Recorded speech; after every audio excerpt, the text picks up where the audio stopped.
Hello, it's good to be back, It's great using the lyrics of the song made famous by convicted nasty man Gary Glitter, because we don't have to pay royalties as he doesn't deserve them. And actually, I would love him to confront me and ask for them in person. Bloody love it, I would. So the gauntlet's been laid down. You want your royalties, Gary? Come and get them. Yes, it's episode 35 of your favourite weekly gaming podcast. I can't say we're number one because, well, we're not. We actually do not know where we stand, as it is only the top 300, and anything after that is anyone's guess. But I like to think we are 301. Any less than that, and I don't think I could cobble together the enthusiasm to carry on anymore. Speaking of someone who is bottom of the pile but haplessly carries on, trying to claw his way out of the gutter, is Mr. Bronze himself, Gareth Williams. Yo, guys, how's it going? I was really hoping that was going to be Don's introduction. I know. You started it and I was like, please be Don's. Please. Don's is even worse, to be honest. Oh, it's alright then. Yeah. If you see a dejected man sitting on the bench of a London train station, having just missed his train, it's probably Don Goss. And when you do see him, if you could kindly pick him up and cradle his small petite frame in your arms and help him across between the gap between the platform and the train doors, that would be great. As if he was to miss another train, that would be catastrophic, as it would mean arriving late to his workplace. Do you know what Don does? You know those tiny little bottles you get with a small shipping? Well, they don't get there themselves. That's Don what does that. He gets in the bottle with his bits of wood and then he makes it all nice, then he goes home. Don't you, Don? That's exactly what I do. Yeah, that's quite a crazy sort of job. But I used to think, how the bloody hell do they get those ships in them bottles? But now we know. Yep, it's all me, baby. Oh, yes. Take all of that prize. So how have you been this week, Don? Good, mate. All good. I'm still asleep, slightly tired from playing nothing but Destiny for 8 straight days, but good. Yeah, you kind of live in 2 alternate realities now, don't you? Pretty much. Yeah. I'm kind of seeing rifles as I walk down the street. They're just like, uh-oh. There's a head-up display just imprinted on my vision at the moment. It's a bit weird, but quite good. Burned into your retinas. Yeah, exactly. And how are you, Gareth? I can't complain. Just ate a whole tub of Ben & Jerry's to myself. What flavour? Fish food. Always fish food. That's the best Always. one. It really is. Yeah, a lot of people like that one. I don't know why they don't just make that one on its own. Because you never hear someone say anything else. I don't know, people swear by cookie dough, but cookie dough tastes horrible. So, those people are wrong. Exactly. Well, myself, Rob Walker, had to quickly make sure that dating app Tinder was working for my good friend Don Goss for the last 4 days. It's one of the best games I've ever played, because if the world of dating isn't a game, then I don't know what is. Unfortunately, it's a game that I had to pump coins in to play for many years, basically saying I slept with prostitutes. But I didn't. Hey, Gareth, have you got any funny dating stories? Well, I don't mean the sad ones that you were involved in on World of Warcraft, where you will sit there over your webcams crying as your avatars hold each other. Well, Did you used to have a girlfriend in World of Warcraft? I don't like World of Warcraft. You did for a little while. No. But then you progressed too quickly. And when you got your mount, you were absolutely disgusted. So, mount takes on a very different connotation in that context. Yes. I'm going home to see my mount tonight. I'm taking her out for dinner. Right, so that is us this week. Absolutely brilliant. This is it. It's happening right now. The Gamecentral podcast number 35. You have a front seat, but make sure you wear your goggles, as fluid will be flying everywhere. My sweat, Don's tears, and Gareth's drivel. Put it all together, and what do you have? You have one hell of a podcast. On to the news.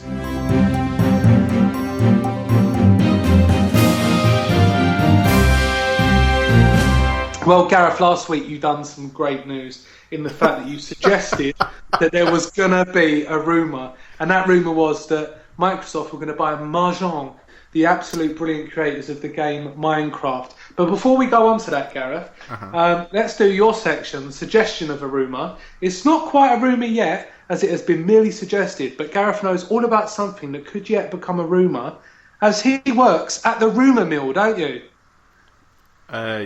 Well, I mean, we've gone on record many times of my rampant unemployment, but sure. Yep, that's where I work. Well, if you're still unemployed, you do it of your own free will.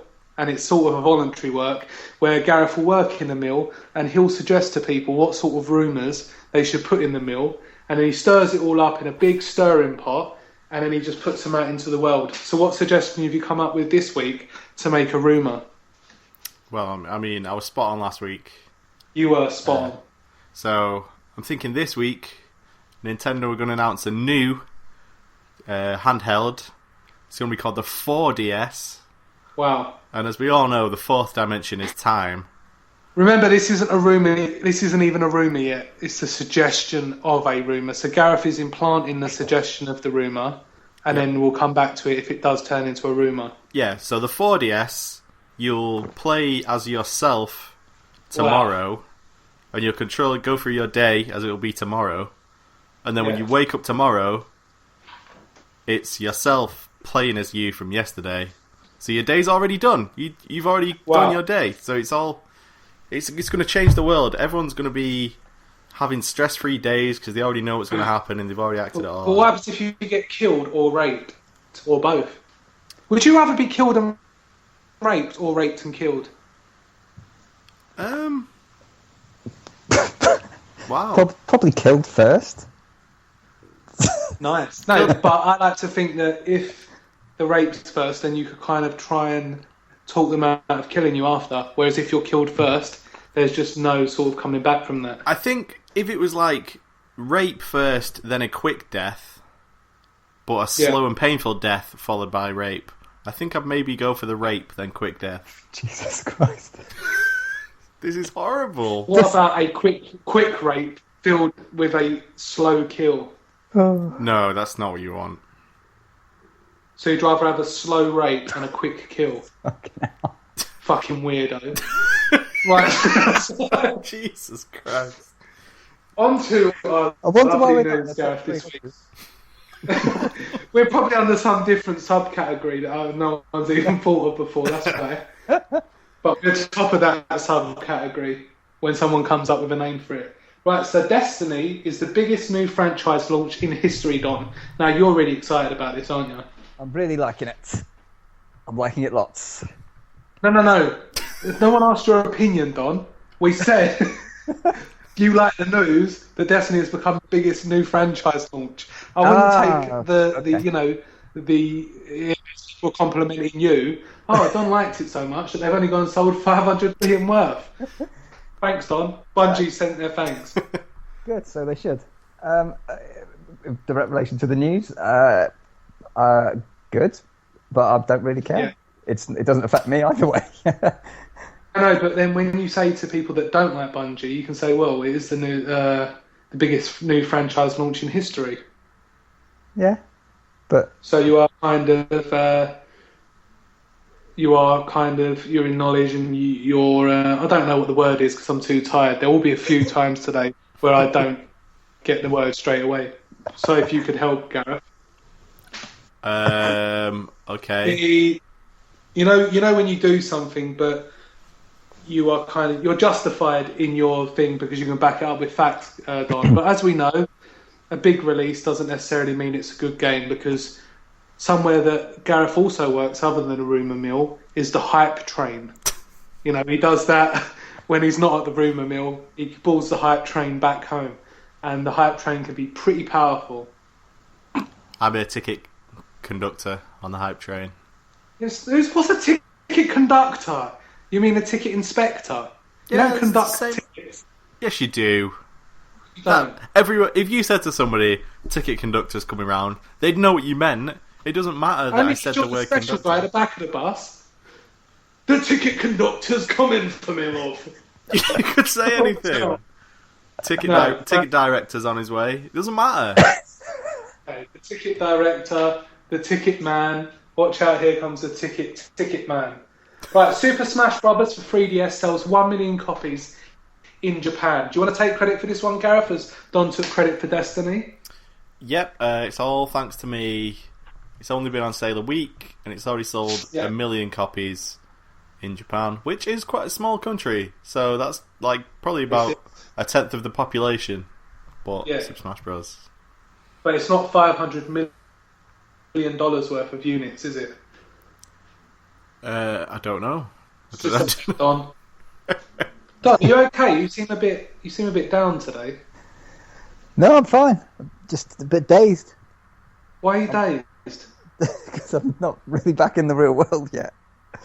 Wow, I'm getting there. How long is it going to take? Just give me 5 seconds. 1, and we're back. 2, 3, 4, 5. Woo! There we go. He's back, ladies and gentlemen. You can't mistake that for anything else.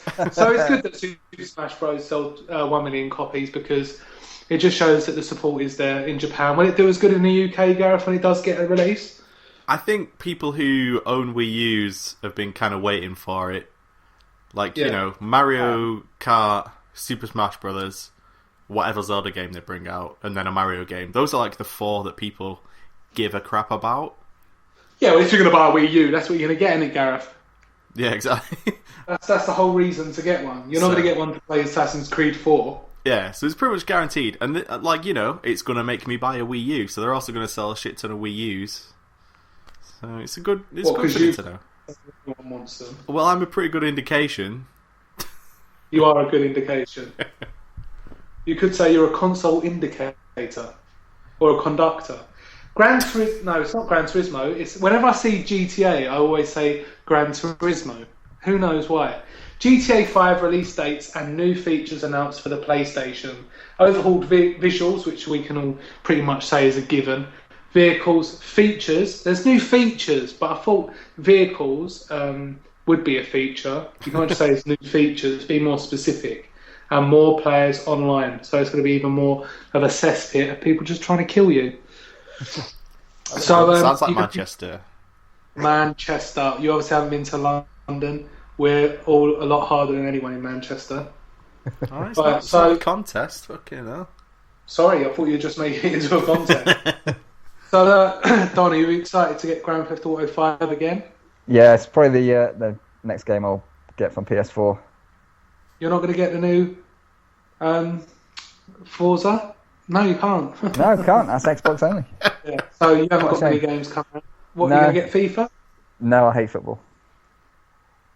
Oh, what, Drive Club? I don't like golf games. Hey, there we go. You've done the punchline this week. Well done. Thanks. No need to do it now. Microsoft confirms Mahjong and Minecraft acquisition.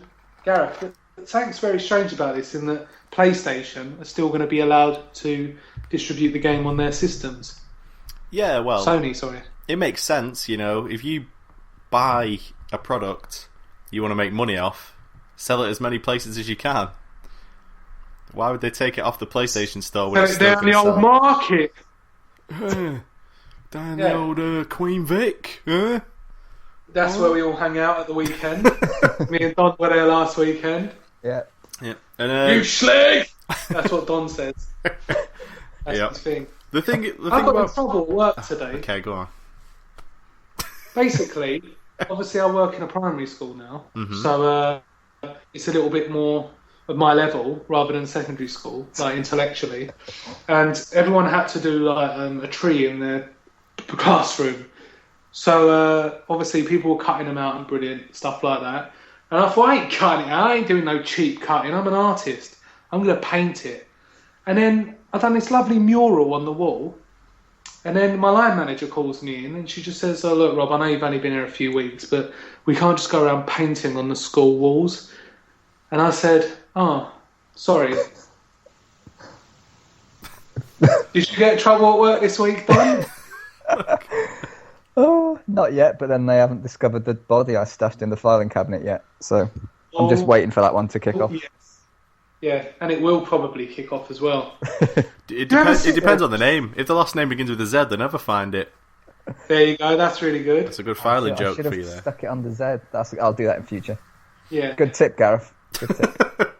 That's Gareth's murder tip for this week. Yeah, Destiny logs over 100 million hours. Well, you're of playtime, skipping and over that's these just news stories, bloody hell. Yeah, they're good. Right, let's go back to Microsoft confirms Mahjong and Minecraft acquisition. Microsoft spent $2.5 billion this week. Yeah, You it's pocket skipped change. over it in 3 seconds. I'm sorry if you need to empty your bowels before we go on air. Maybe you should think about that before you tell me to stop skipping over it and spending our beloved podcast time. If I could tell my bowels what to do, I would be a very efficient individual. Gareth, look, let me tell you this now. You can train your bowels. You're psychologically, you think that when we say, right, that's it, guys, let's go to do the podcast, your anus sends an impulse to your brain to start moving along your colon, whereas you can train it not to do that. I used to be really upset because I used to have to go before work, and I'd be getting so anxious when I woke up in the morning that I'd need to go. I had to retrain myself to go once I got at work. Right. Okay? Why is that a problem? Because I'd have to get up earlier and stuff, and you don't know, like you say, you don't know if it's going to be a tragedy when you do it. You don't know if it's going to be a quick one. You know when you go to the toilet and it's like one wipe and there's hardly anything on the paper, and you think, yes, I've really saved myself some time. And then you just get up and go off and do whatever it is, and you feel like you've made time. Whereas when you do it and you're like, oh man, this is worse than I thought. It's like you can't really take the time to sort of think about how long it's going to take. This conversation really got away from me. No, what I'm saying there is just to train yourself to do it around 6 o'clock. I'll try, but I mean... Even if you have to sit there for ages beforehand. Just clenching and unclenching, waiting for the pressure differential in my sphincter. Jump up and down. Jump up and down. Yeah. That's absolutely lovely. But then it might come out of your mouth. Oh. You mean like when I review games on the podcast? Yeah. Okay. Well, Gareth, by you saying not to skip past the news stories, I don't think you had this in mind. So is there anything more that you'd like to say about Microsoft acquiring Mahjong? Mojang. No, it's Mahjong. Okay, fine. Well, it cost them $2.5 billion. And their big shareholder, Notch, who's like the creator of the company, stands to take about half of that, if not more. Right. So he's a very rich man. But Microsoft have said they expect to make that money back before June of next year. There you go. So within 9 months, they expect to make the $2.5 billion back, which is crazy. That is. But what can they do differently than what Mahjong has done so far? I don't think they need to do anything. It's just the important thing is that like Microsoft now, like Minecraft is just one of those things like Lego. Yeah, but surely everyone or who Scale wants... Electrics that kids just associate with fun, you know? Like Yeah, Microsoft owns a kid's generation now. Yeah, but surely anyone who's to play Minecraft has already played it, and now you're just getting the kind of stragglers at the back, like myself, that have just gone in for it. No, because it's attained that place, like Lego. Like, you think no new people are ever going to buy Lego. It's what? What do they call it in America? They call it like Lego. They put an S on the end because they're idiots. Yeah, they go Legos. Call it Legos. Legos. No, they call it Legos. Don't think they do. No, they do. You watch the American people talk about Lego. They call it Legos. Legos. Americans are right, weird. you talk about that because I need to go down and have a go at Becky because I've been shouting at her for the last half an hour, muting my mic that I need some Pepsi, and it's just not come. So I'm going to have to go and get it myself. Give me 2 minutes. Talk. Right. Talk. Have you played Minecraft, Don? Nope. Right. I just can't will up the enthusiasm to bother. It's really good. You'd be surprised. Everyone says that, and it's one of those games where, you know, like you said last week, a lot of people just write it off. as a kid's game or just Lego on the computer. But I honestly can't be bothered. Here's the thing, Don. I'd much rather shoot stuff in the face. When was the last time you played with Lego? Because Lego holds up. A few months Lego ago. is like the Ocarina of Time of toys. It's just always good. You always think, it can't be as good as I think it is. And then you play with it and you're like, yeah, this is just awesome. Minecraft's like that. It's like, like Lego will never go out of business because there's always new children who want to buy Lego. Minecraft's going to be the same. Like, I can't imagine a world 20 years from now where a kid won't be playing Minecraft. I suppose, except the difference with Minecraft is once you've bought it, you've bought it, you don't need to buy anything else. But with Lego, you used to keep buying different sets and buying extra bits of Lego, or then you buy like Technics Lego, and you'd keep adding bits to your collection. But with Minecraft, once you've bought it, you don't need to buy anything else. It's just a different business model. Like, you're not supposed to buy like more than one console. Aren't you? But then occasionally they break and you have to buy a new one. It's just like, you just buy Minecraft once. And they make it a bit of money on that, but every single kid that exists is going to buy it, so... True. Every single one. Every last one. Is it full price? How much does it cost? Or is it like a £10 game? £13 I paid for it. Yeah, something like that. Fair enough. Yeah. So, I'm going to do my joke again. Destiny logs over 100 million hours of playtime, and that's just Don. That was going to be my joke. Hey. Alright, let's do it again then, Don, and then you can see what one's the best one. Oh. Alright, Destiny... I'll be the judge. Right. Thanks. You go first, Rob. Destiny logs over 100 million hours of playtime, and that's just Don! Beat that. You shouldn't have called me out, Don. Alright, Don. Go on, Don. I'm regretting this. Go on, Don. Don? Do you want me to do the first bit, Don, and then you do the punchline? Yeah, you do the news story, and I will finish you up. Thank you very much. Right, Destiny logs over 100... Sorry to just stutter on your one, Don. Destiny logs over 100 million hours of playtime. You are welcome, Bungie. See, that's quite strong, actually. It's not too bad. Yeah. It's not too bad. That's a stalemate. I wouldn't like to go either way, Gareth. I don't know. I'm tempted to give it to Rob because Don's requires Rob to set him up anyway. Oh, whatever. Yeah. And it's like Messi wouldn't be anything without Iniesta. Don won't know what that means. Yeah, exactly. He's basically a midfielder. No, because what they say, Don, is that Messi's the best player in the world, right? No, he's a footballer, dear. Oh, and he's a midfielder, but if he didn't have all the great players behind him, he wouldn't be as good himself. Like if he played for Derby County. Well, I should sack him then. If he's not good... Yeah, that's how football works, isn't it? If he's not good on his own merits, then sack him. What do I think they're doing? Fantastic. If I was shit at my job, but everyone else was really good, they wouldn't keep me around. No, he's really good at his job because of his teammates. Because of all the people are holding him up. Fucking sack the bastard. No, Don, if the people around you... So when you go into work, Don, and people ask you for help or something, do you just tell them to fuck off? And you say if they're not strong on their own merits, then they can just sink. Is that how your workplace works? There's no kind of peer-to-peer mentoring? If I was shit at my job, then half of the company would fall apart, and... Go on, Don! That would be the end of it. So. See, look, he's taking credit for his whole company now. Literally, I have no qualms whatsoever about taking credit for at least 50% of the company's current success. When you know that his current company is Childline.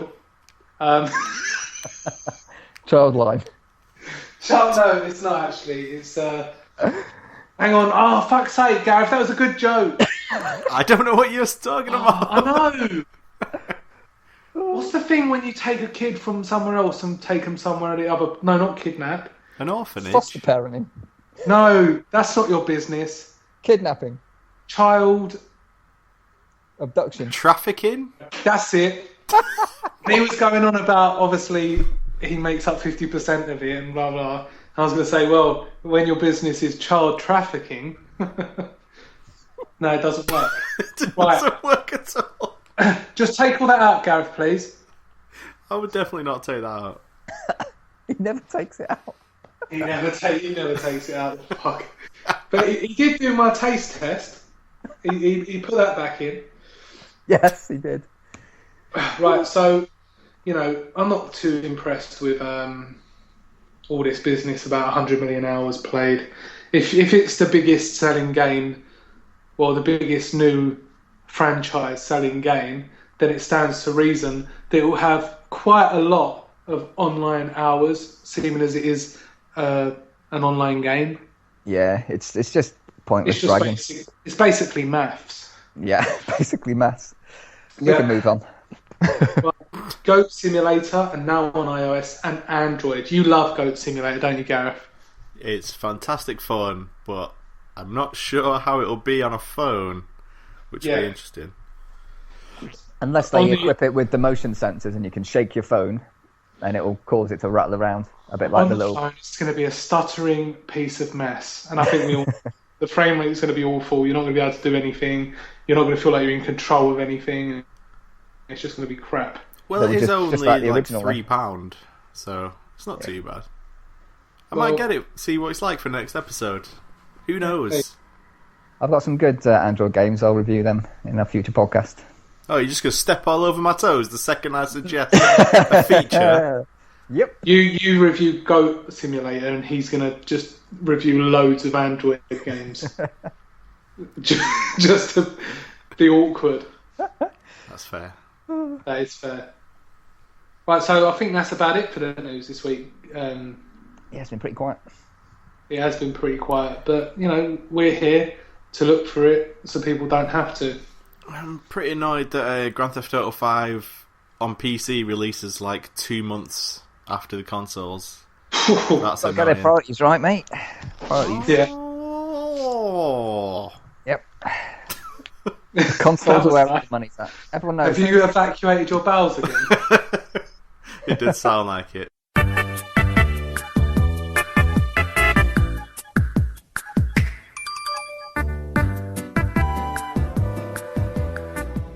Hi folks, video game music time with me, Gareth. This week we're definitely on a bit of a Destiny binge on the podcast. The game's been out for a week. The majority of people who were itching for something to play for months in the game's drought now have their hands on Destiny. Everybody's playing it, everybody has an opinion, and the rest of the podcast is basically us just talking about Destiny for the majority of the time. So I was looking for some music from the game, listened to the soundtracks, and to be honest, a lot of it was quite disappointing, which I was personally disappointed in. Normally Bungie games excel in their music, but Destiny's isn't the best, although I did find one soundtrack which I really like. It plays early on, and it's just sort of, it's a really good piece of music for fighting enemies too. It's one of those pieces that's a bit like pounding, boom, boom, boom, and really gets your heart going. So it's from the Destiny soundtrack. You'll probably recognise it from early on in the game, one of the first big fights you have to take part in, and it's called The Dark Within.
Right, so this week we've, for once, have had two people on the podcast that have played the same game simultaneously. That game is Talk of the Town, Destiny. Gareth's not too happy about it. Don is absolutely enthusiastic. Woo! Now, this seems to be a common theme across forums and whatnot, of people that seem to just not really get it, and they think people are only jumping on it because of all the hype and they don't want to admit that they were wrong, kind of like Don, because before Destiny came out, very excited, bigging it up, saying this is going to be the best game ever, I'm going to get a PlayStation 4 for it.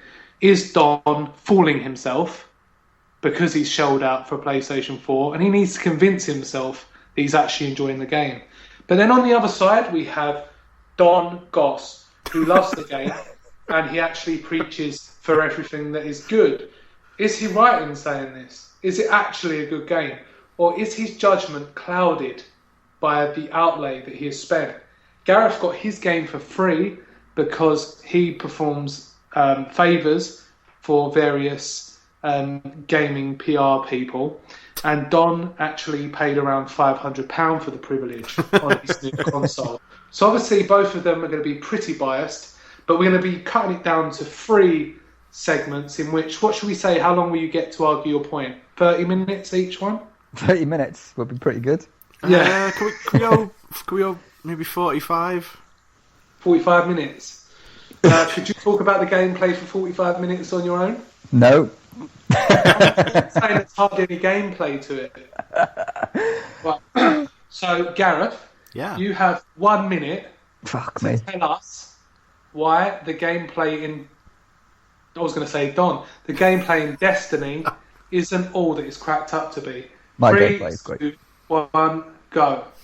It's insanely boring and simplistic and repetitive. Basically, here's what you'll be doing if you play Destiny. Okay, start on a mission, you have a gun, you'll take your motorbike to a place, kill some enemies, hold X until your little ghost comes out and scans something, then you shoot more enemies. That's every mission. There's no variety, there's no mixing it up. There's the occasional boss, but the bosses are just enemies with a lot more health. There's nothing exciting about them.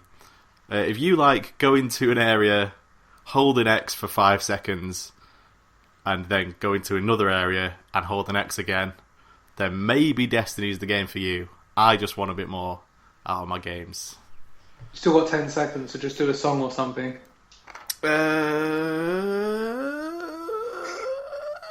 Keep going. Fantastic. Okay. And he's avoided his bowels once again. That's 2 times on this podcast. Now, you made some good points there, but obviously for every action, there is a reaction, and the reaction comes in the form of Don Goss, who's going to tell us now why the gameplay in Destiny is absolutely amazing. Now, Don, we didn't hear the seconds ticking away, so I'm just going to count after you talk. Go. 1. Okay, 2.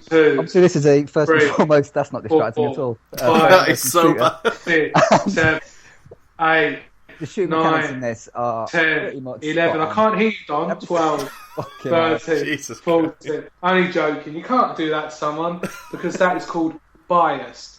Right, so Don, you ready? Your minute starts now. Jesus, that's just really thrown You me. just wasted 3 seconds. Okay, obviously this is an FPS MMO hybrid. Emphasis on the FPS part for the majority of the gameplay. Excuse me, spoken on an M&M. Choking on Wait, words. you just wasted 3 seconds talking about an M&M. I don't need those 3 seconds. No, you do, because the thing is, Gareth towards the end, he had 10 seconds left over and he could do a tune. So, you're like 30 seconds into it now and you've just said it's a first-person shooter, which I think pretty much everyone knows. So go, you've got like 25 seconds now, pointless. Oh, God. Okay, and the actual... Oh, fucking hell. The actual what, Don? You're supposed to be telling us why the gameplay is good and all I'm getting is sounds. Oh, my God. Oh, I might just sing a song. Go on then, 5, I go with the power 4, of the 3. car. Wow. At least you have a beautiful singing voice, though. That is absolutely fantastic. Oh, Jesus. Don, I don't think you really managed to convince anyone there. I think he maybe talked himself against. Yeah. Oh, God. He started to go off talking about M&Ms and stuff, which is a bit strange. But Do you disagree with me though, Don? Do you not find it insanely boring? Not at all. I mean, oh, hang on. What? This is for later in what we've been playing. You can't just start doing a whole different subsection because the whole point is that you do it within a minute. You can't then just go off and have your own little conversation about it. Right. The skill is in a minute. Don felt the pressure. You put in a good argument, Gareth. you were and just Don talking the whole fucking time. No, you started to talk about M&Ms, my friend. For a split second, and then you just talked the rest. Never mind, let's move on. I was trying to help you out and give you advice, Don. Yeah, that didn't help them. I won't bother next time. That's cool. Right, so Gareth, story. Is it good? Is it bad? You think it's bad? Let's go ahead. Wait, why do I have to go first twice? Right, sorry. Because that means, like, Don, if Don could say words, he would have been able to directly address what I said as my arguments. Yeah, but the problem was that he was just obsessed with M&Ms. And he just needs to get out of that mindset and go for it this time. You ready, Don? Story. Great. Here we go. Go. Okay, the story is... It starts off really well. There's a bit of mystery in there, and it unfolds fairly slowly, but there's bits and pieces that are all coming over from different directions. You've got the traveller, you've got the speaker, you've got your little robot dude, Ghost, who could, you're not sure, is he good, is he bad? You assume he's good, but you never know if he's really telling you the truth. Well, that's how I've interpreted it anyway. There's a few extra other characters and different worlds that are introduced throughout the place, so you're not just on Earth, you travel around several places, and the things are linked in various ways, but where it has a problem is it starts off the story. There's a few bits, threads of a story that are all kind of, you can tell there's links to different places, that hints to different areas of a story that are to come, but those things never pay off. They never actually arrive. It's like, I described it to someone I know as... And that's it. That's a minute over because the Raptor has spoken. Right, so Don thinks it's absolutely amazing, the story. He loves it. He didn't get round to some of the bad points, which, Don, speaking in a sort of time frame is a skill, and it's learning to speak within that time. Yeah, which I do not have.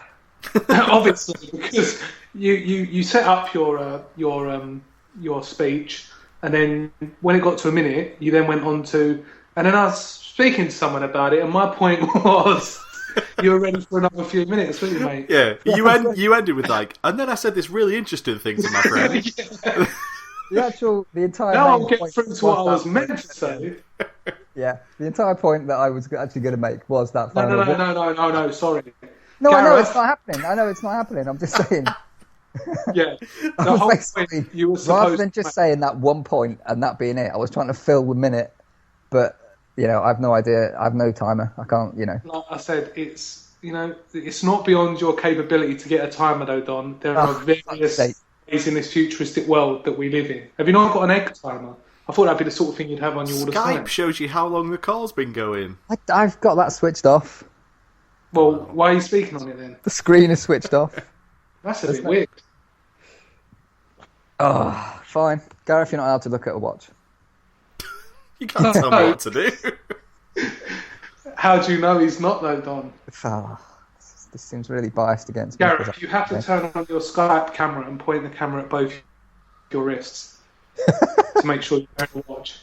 But I can still be looking anywhere.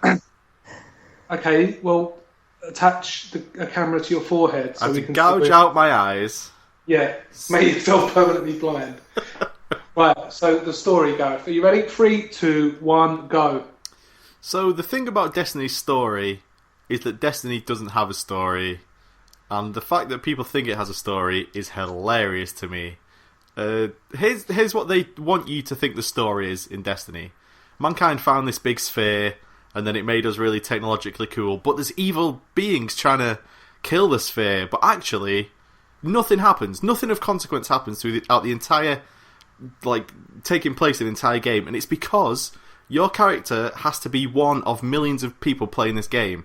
So they can't assign any importance to your character. Your character can't do anything that changes the universe too much, because everywhere you go, there's hundreds of other characters running around the same as you. So basically, nothing you do has any consequence. None of the characters you meet are interesting. Like, just the whole game feels hollow and shallow and lifeless and small. And I think they really keep doing fucked it up. adjectives. There we go. Absolutely fantastic and spot on the minute there. Really? Yeah, I don't know how you do it. That is fantastic. I'm so charismatic. Don, you have to learn these skills. Do you know why? Because one day you might be kidnapped and you might suddenly have a mobile phone just there and you've got the chance to phone. So you'll phone the police and you'll start talking to them about what a great day it's been, what the weather's like outside, or what they've watched on telly, and then the battery will run out and you'll think, shit, I really should have got to the meat of my problem straight away. So here we go, Don. It's time for you to get back on track with level progression. So how we level up? Is it rewarding? Do you feel that there's a sense of reward, or is it just a bloody slog? Because a lot of people have been saying you get to level 20 and after that it's not very nice. So do you want to start this time, Gareth, or is it going to be Don? Don started the last one, so I'm not sure. Go for it, Gareth. Okay. Sure. Gareth hates the level progression. Go. My biggest problem with the level progression... Well, I have two big problems. The first one is that it only goes up to level 20, which is a stupendously low number that feels so limiting, especially when you're playing the game. I completed the game at about level 18, I think, and you definitely feel the end of the game's coming. When you start hitting like level 15, you just know it's on the way.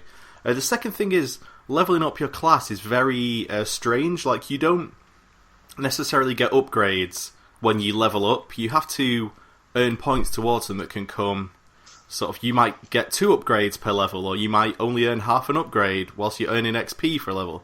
It's very inconsistent and very unsatisfying.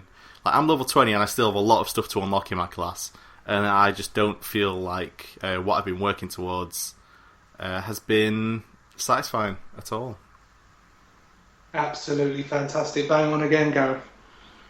Right, now, he's Don, cheating, he's looking at clocks. it's not cheating, that's part of the game. I should be so, like... I should have a job. Why As don't a I have a clock job? I'm watcher. clearly so talented. What the fuck? He's talented at it. You should be the person on the end of the phone that goes, the time sponsored by Activist at the 40 stroke will be... You could do that. I should be the person working the clock on Countdown. You know, it's just a guy behind there moving it each second. And it's not like, Don, it's not like we said you can't time a minute. That's not one of the rules. If you want to, you're perfectly within your rights. It's like saying to a referee you can't have a watch during a football match. You have to get it spot on 45 minutes each half. Yeah, so it's all really skirts around the issue of the fact that I'm just shit at talking. You're not. You're really down on yourself today. I can't talk. I hate talking. I hate explaining things. Talking. Right, so it's level progression now, I hate Don. explaining myself and justifying shit that I enjoy to the fucking world. No, You're on a podcast. Clearly, you're a bad choice then to replace Guy. Shut up. Right, level progression. So go straight into it. Don't talk about what you had for dinner last night, or when you went to Margate. Just get it going. Go bang. Go. Right, there's nothing really wrong with the level progression in this game. You collect XP the same way as you do in loads of other games where you would be collecting and that you level up in. You do it by killing stuff, by finishing missions, by completing strikes, and by collecting stuff. And I don't see how that is really any different to any other game how it levels up. There's not really any other way to do it. People do complain about level 20 being, too low or whatever, but the number is irrelevant. It's how fast you get to that top number. But then you do level up after that. You use a light system to level up beyond that. I've seen people at level 28. And that's where you really start going in and collecting engrams and going in to just discover stuff for yourself rather than following missions. And it's where the fire team aspect comes in, which is really important, which is the multiplayer aspect of this game. It really does want you and need you to join with other people, whether they're your friends or just randoms, and just make your own kind of path through the game. And listen to that. Wow. Can you hear that? Wow. You Yeah. are the future. I put a fucking timer on, and I still didn't finish in time. But yes, at Maybe if least you didn't I start spoke talking about the something. multiplayer halfway through, you might have got through. Because when No, he said, but but the that's important part is, I was expecting it to be like 57 seconds. Look, that's the multiplayer part is important to leveling up because it's the multiplayer bit is part of the game. It's an intrinsic part of the game. You can't ignore. As much as we like it to, people want single player stuff. You can't ignore the multiplayer aspect. Having played it now for a full week and a bit. Oh, I didn't realise you got 2 minutes on the last one, Don. You're just going to keep talking all day. Yeah, Bob spoke all over my first section, so I technically didn't get a section one at all. He well did. So, Bungie, if you're looking for any PR guys, Don is available, where he can, at your conferences, go up at E3 and under pressure can give the values of your game out to an awaiting audience. This is why I stay indoors every day whenever possible. I only go outside to go to work because I fucking have to. Well, Don, come on. Because you're turning into Guy now. Whoa, now. Come on, let's not say something we don't mean. I suppose that was a bit harsh. Plus, guy's moved on with his life and got a girlfriend and all the rest of it. So yeah, because that's what happens in the podcast. It's like your life goes real downhill because there was that time, wasn't there, Gareth, where a guy was like, I can't do it, I don't know, I've got nowhere to live, bro, and stuff like that. Yeah. And then the next thing you know, he's got a really attractive girlfriend and he's off to Spain. He's living the rock star lifestyle. We turn him into a rock star. And we shoot him out. That's what we do. So basically, Don, you're going to be the next one. We groom you, and then you're off. Bang. cool. I look forward to that happening. There we go.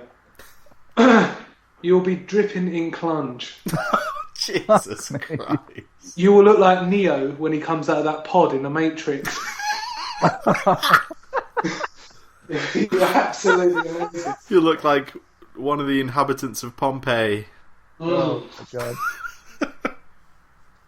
Absolutely beautiful. So there you have it. There is no right or wrong answer. And I suppose that's the thing about opinions, isn't it, Gareth? They're like arseholes. Everybody's got one. Or two. My mum used to know, well, she still knows, a friend of hers, daughter, actually has two anuses. And that is not a lie, it's an actual medical condition. One of them doesn't go properly, one of them doesn't go all the way like a normal anus. It's just, it looks like an anus.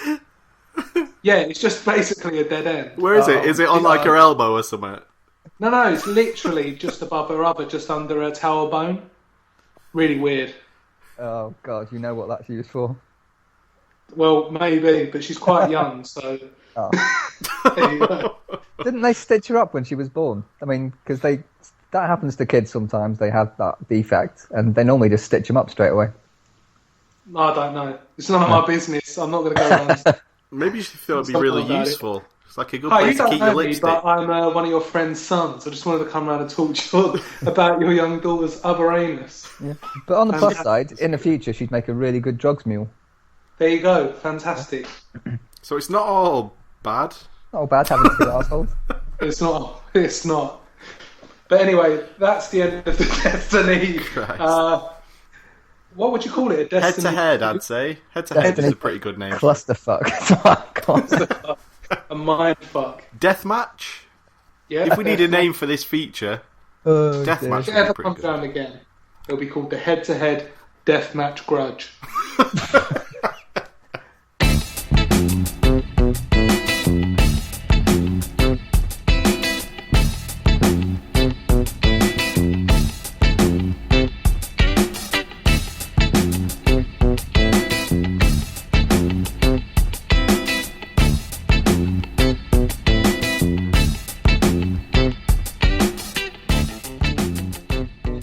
Right, so what have I been playing this week? I've been playing a game called Tinder, which, it is quite good. Don's been sending me pictures of lovely women, not naked. They're all very tasteful, aren't they, Don? Very tasteful. And I thought, what is this? It's quite interesting. Tinder is quite good, but it has a major flaw, and I'll tell you that in due course. For those of you that don't know, Tinder is a kind of social media app that basically breaks down all of the usual barriers. Looking for a woman, following a woman, memorising her journey home, presenting your penis to her on the doorstep of her house when she arrives home. So you don't have to worry about any of that. You don't have to do it. All it is your picture and a little bit of simple information about yourself. Can you not eat peanut M&Ms? I'm not. They're rice peanut M&Ms. Rice peanuts. They're not peanut. They're rice. I don't know why I said peanut. I have now. They're rice. They're Crispy rice, M&Ms. They got like a crunchy Crispy thing rice. in the middle. They're the best ones. Oh, I thought you meant you were just eating rice, like just a raw rice. It'd be a bit weird. Here we go. Right, so you take your picture and you put it on there, and it then goes out into the world. Now, from your end, you can go through endless pictures of women from any distance from yourself that you choose. So your phone basically turns on the satellite and it drains your battery to fuck, doesn't it, Don? Yeah. It literally says searching your location, and a little satellite thing comes up in the corner, and then your battery just goes. You've got 20 seconds to match with someone quick before the battery dies. Yeah, basically. So it could be 10 miles, it could be 200 miles. If you're really desperate, it's 200 miles. But if you're confident, maybe do the 10-mile area. You can click like or dislike when shown a photo. If the person in the photo, let's call her Jane, then clicks your picture as you've clicked hers, when it comes up on her feed, then, and only then, do you get a match. So you can't just go, oh, I want to talk to this girl. If you see a picture of a woman and you think, I'd really like her to be my wife, but then she doesn't click your picture, then you're not going to be talking to her, basically. That's a shame. I know. So then you get put through to a private chat if she's clicked you, and it says match. And it's so beautiful when it says match, because it's on your fundamental basic level of humanity. You'll be walking along the street, or you'll be in work, and it'll come up on your phone, bing, you have a match. And you think, oh, someone finds me attractive. And it's really nice to just feel wanted. Now, obviously, I wouldn't condone this act for someone like myself who is happily engaged. But because Don cannot get the act to work for love nor money, I thought I'd take a look, which is nice of me. You performing a service. When you say cannot get it to work, what you mean is nobody likes me. You can't get past level 1. Can't get past the first level. It's really I'm finding it quite difficult. Don hasn't got a satellite. That's his problem. You haven't got one, have you? No, I don't. That's the problem. Right. Let's get out of the way. This is about being shallow. It's not about what a person's like. It's literally your base. Do I like this person? Yes or no? Click, click, click. And we do that in all of our lives, Gareth. You know, when we're walking down the street, you think, or you think, you know what I mean? We all do it. This is nothing to be ashamed of. Yeah, I mean, those are both noises I would make for the same feeling, though. So. Oh, okay. Sort of lust and then disappointment. Yeah, in equal amounts usually. Oh yes, at the same time, simultaneously. All you have to go on is a picture. So if you have a tusk growing out of your cheek, you're not going to get very far. Really not. Yeah, suck it, elephants. Yeah. Fuck you. As a concept, it's good, but this is where the flaw comes into play. Now, I liken it most to the old days of the original PlayStation, where piracy was rife. I would play a game and toss it aside because I had the next new release that had just been given to me waiting on the shelf in a cheap plastic case.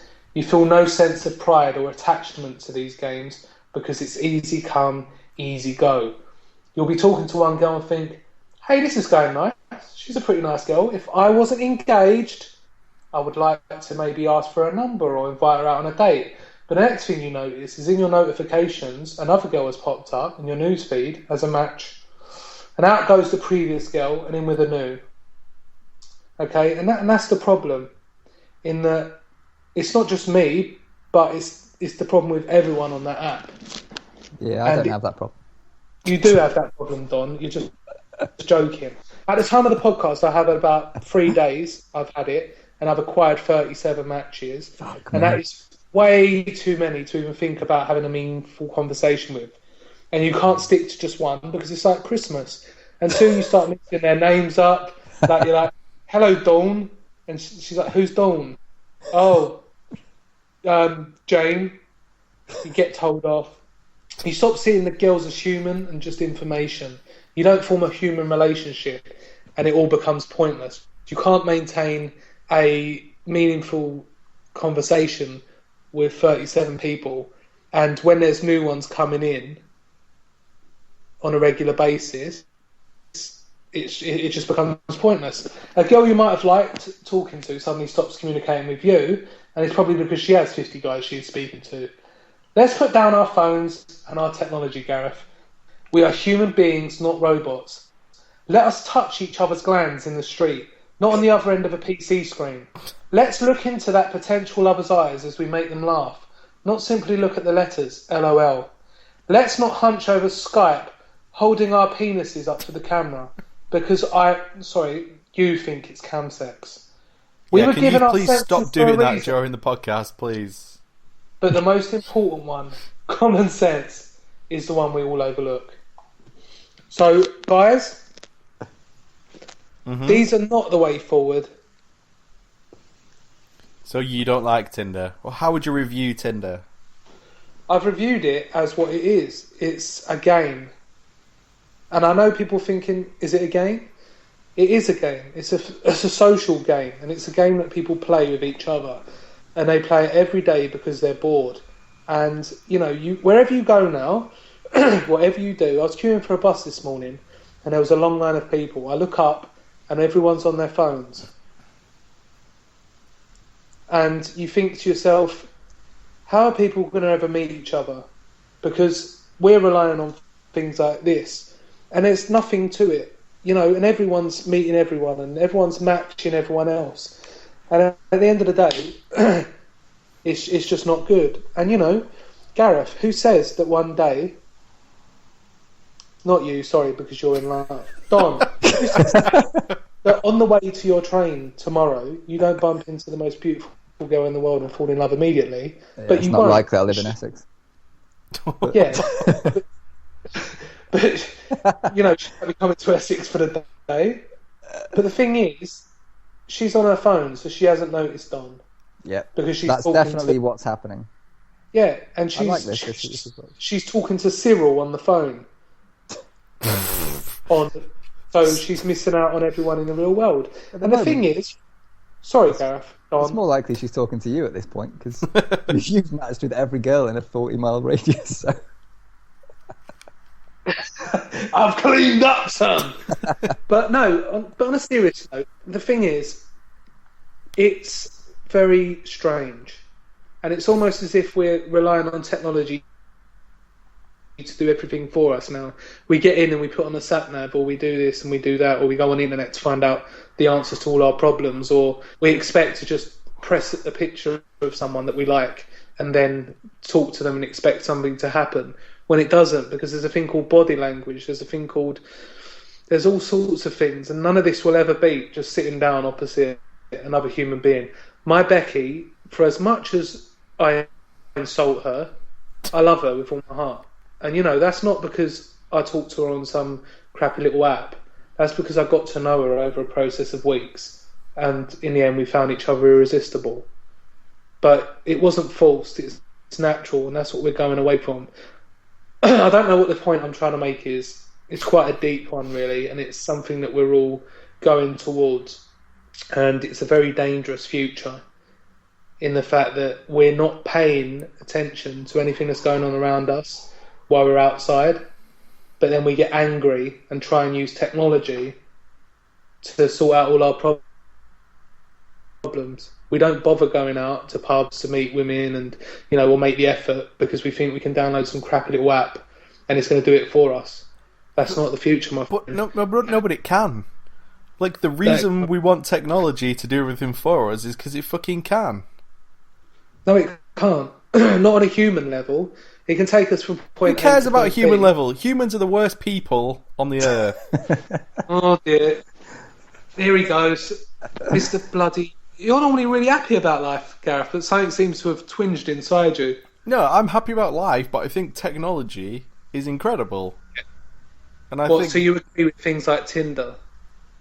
well, if people want to spend their time flirting with people on an app, then that's their business. But that's the problem, Gareth. The fact is, you'll talk to the girls, and we're so different from men. I'm not just talking about me and you. I'm talking about as species, as human beings. Guys, they want it. They're interested in it, in the sexual side of things. The women aren't so much. They're more into like the talking and getting to know people and finding out about your career. And you'll talk to the girls on Tinder and they'll say, I've just had about 50 morons just want to have sex or meet up for sex. Because that's us at our base levels, females and males. And things like Tinder don't work because of this, because we're not on the same wavelength. Yeah, but those guys aren't going to be really nice in person. They're also going to be twats in person. No, they're not. It just makes saving everyone a load of time. It's the same as on the internet where people are really leery over their headsets, but in person they're nothing. You'll probably find that the people on Tinder, the guys, the ones that are giving it all the big ones that can't speak to women properly, and you'll find that the majority of women are only on Tinder for about a week because that's all they can take of the constant bombardment from perverts. And this is the problem. And guys have got such young boys, like 16, 17, they've got such a skewed image of what women are from what they've seen in porn and what they've grown up with, basically, in that, their whole mind is warped. And this is the problem, what we're allowed to see on the internet and what the internet's doing and what we're just hoping. I see your picture here, Gareth. Like, if I just click on it, oh, Gareth, be my boyfriend. It's not like that. I'm saying that, you can't just click on someone's picture because you like the look of them and then expect anything to happen, because it won't.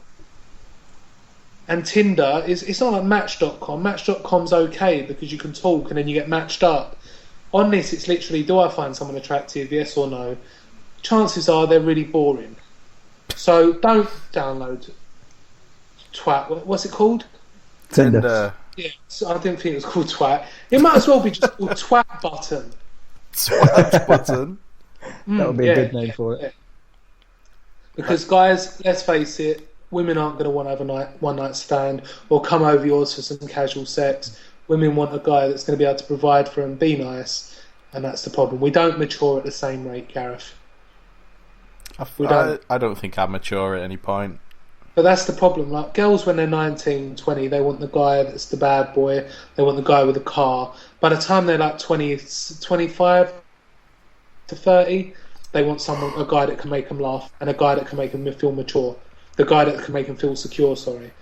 And that's the matter of fact. Well, if there's anyone that's an expert on women, it's definitely video game geeks like us. So I'm really glad we were able to really educate Speak for yourself, Gareth, but I tread the fine line between both.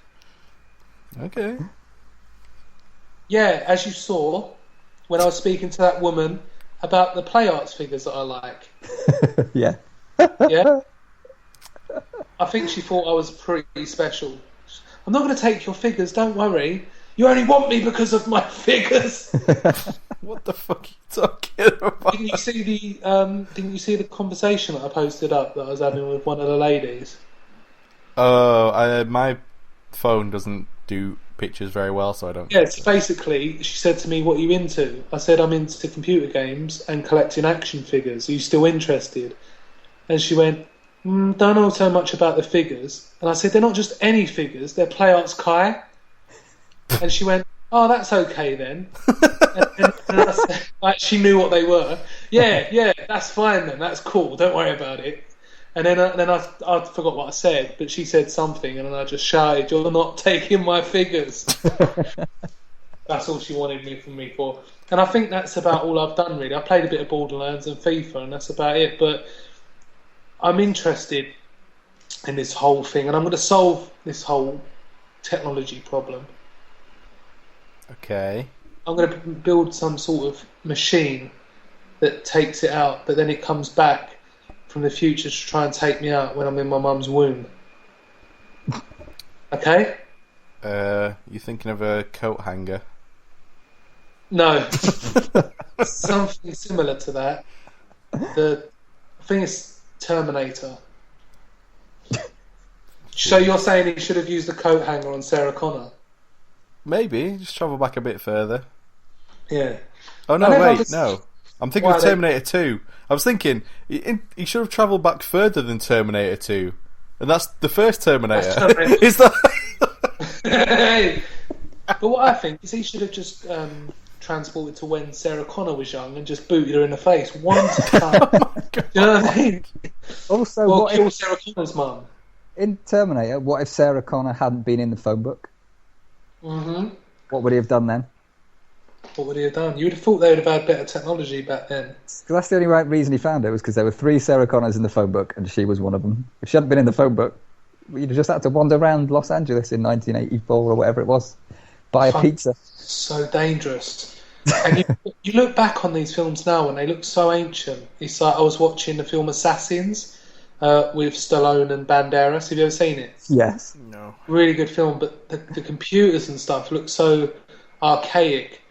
And like the way they're typing and stuff, and the writing that comes up, and the sat navs they use, it's just so funny. And I think we're getting in that stage now where, for a few years, you couldn't really notice it, but now with this sort of iPads and things like that, you can really see. It's like Aliens, where it's supposed to be set really far in the future, but they've still got the CRT televisions hanging on massive like stands, aren't they? Yeah. And it's like it just suddenly looks so old because they didn't even think about flat screens.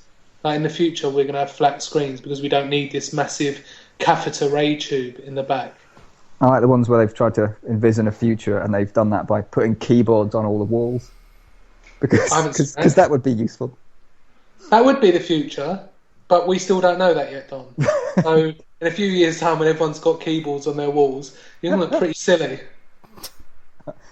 I'll prepare to eat my words when that day comes. Eat it nice. Eat those words. Right, so that's pretty much what I've been doing. Quite insightful of you today, Rob. I know, and I feel that I wanted to say that because same with online gaming and everything like that, everyone's becoming too detached from who they really are. Yeah, do you know what I mean? It's not like when online gaming was in its infancy, you still had sort of control and an attachment to who you are. Whereas now, I think, especially with these just idiots that, you know, they're one person and when they got online they change into something completely different. Mm-hmm. And I think people are starting to do that more with everything that they do now. And I think it's becoming dangerous. Yeah. Thank you.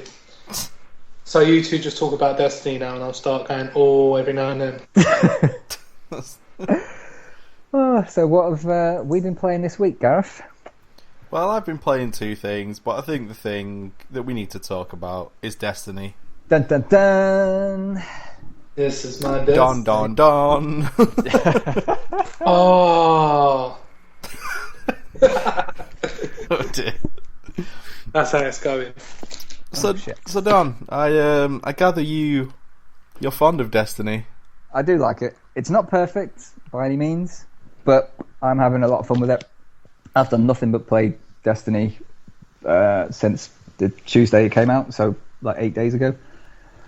And now we're doing this podcast. I'm just sat here looking at our PS4, wanting to switch it on and play Destiny again. Wait, so yeah. Let me get this straight. Yep. You have fun playing Destiny? Yeah.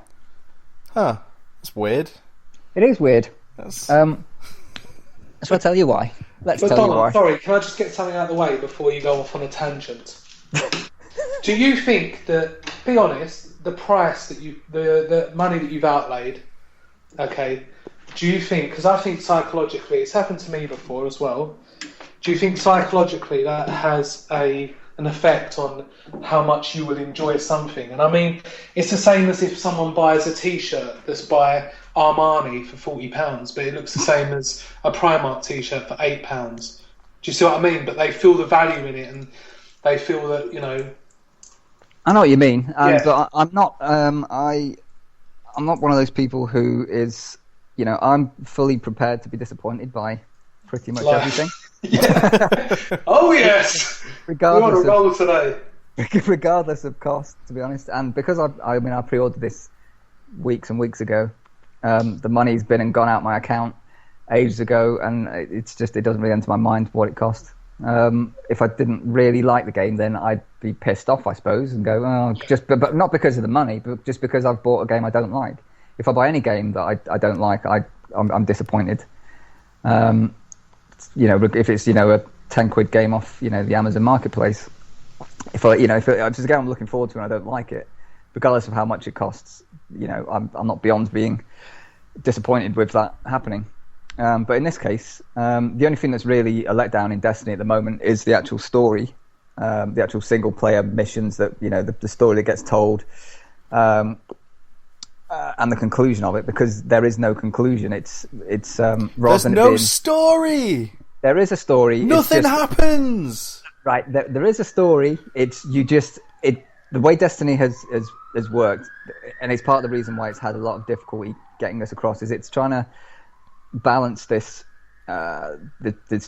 connection between its first-person shooter roots and its MMO aspirations, and to kind of get that to all work together and be something that will consistently be played into the months and years into the future. The way they've done it has caused a bit of friction between those two aspects, and certain people are able to work with that, and other people find it really hard to get their head round and don't like the way that it has had to work to achieve to achieve that. It's which I can understand. I mean, I can get that. The story is complete. It's very short. It's far too short. In fact, it's a series of cliches, one after the other. Well, it doesn't. It's like you're not watching the film, and that's what the kind of analogy I was trying to make earlier was that it's not a film where you've got a beginning, a middle, and an end, and the whole film is complete. It's more like the first part of a TV series. There's another season to come, and then another season to come after that, which is why it just ends with you've just completed one part of this thing. You haven't done anything, like you say, nothing really grand has actually changed or happened. Nothing, there's no gigantic event really at all. Nothing happens with the Traveller at all. Apart from what's spoken about, and because I think that's what people were expecting when they got the game. They're like, well, obviously the mission, the ultimate objective will be to wake up the Traveller. Maybe you'll even get to go into the Traveller or into the city that's directly beneath it. But none of this ever happens. But it's all kind of and you just feel like that's where it's supposed to be headed, but it never even touches going there, and that is a disappointment. And the story ends at a point where you're just continuing off. You've basically done one battle, basically, of what should be a gigantic war. But what I'm presuming is that obviously with DLC and the rest of it, and as they support it going future, more missions, more story missions in particular, are going to be added, and that's what Bungie's actual plan is to keep this going. And that's why the MMO aspect is important in this, is because that is what is supposed to keep you in the game and keep it alive for you, and to keep the level progression beyond level 20 to keep you within that world before that the rest of the story actually continues. At no point playing the game did I ever get any sense of an epic war that was supposed to be being fought. Which is ironic, because these are the people who made Halo, which turned an original Xbox game with let's be honest, pretty shitty graphics for now, make it feel like a huge epic war was taking place and you were just a small part of it. This feels like there's no war taking place and you are zero part of even that's going on. It feels all the maps are huge. In the game are huge, but you revisit so many places in those maps so many times, so frequently, over and over and over again, that it just makes the whole world feel super, super tiny. It has the complete opposite effect, and couple the fact that there's nothing on a grand scale going on. It's all very tiny levels with very narrow corridors that you're fighting people in. Nothing feels like a big war.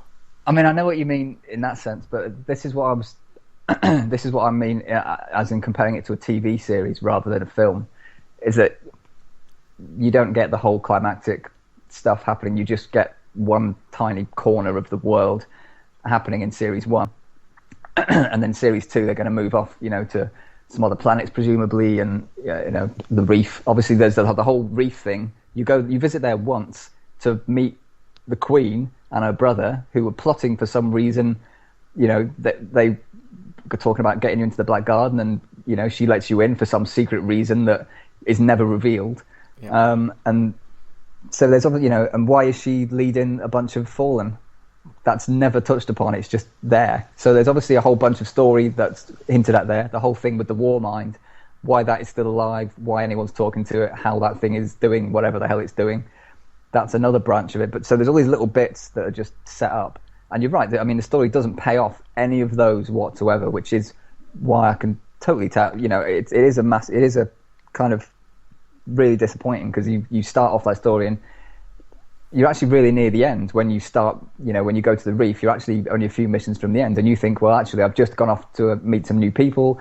They've made you think this is going to be the start of some other section, some other adventure, some other, part of the whole plot that revolves around this.